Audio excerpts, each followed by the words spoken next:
একটা অত্যন্ত জরুরি হাদিস বলছি, মনোযোগ দিয়ে শুনুন, এটা বলে শেষ করব।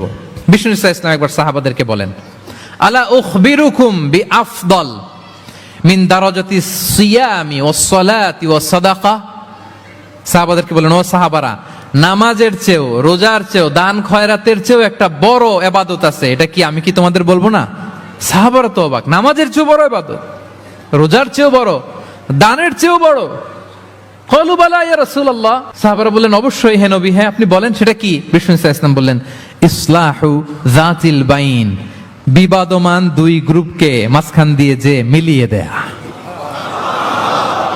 নামাজের চেয়েও বড়, রোজার চেয়েও, সাদাকার চেয়েও বড়, মিলায়া দেওয়া। আমরা মনে করি সেজদা দিতে দিতে কপালে দাগ ফেলে দিছি, এটাই তো বড় ইবাদত। এটা তো নিঃসন্দেহে বড় ইবাদত।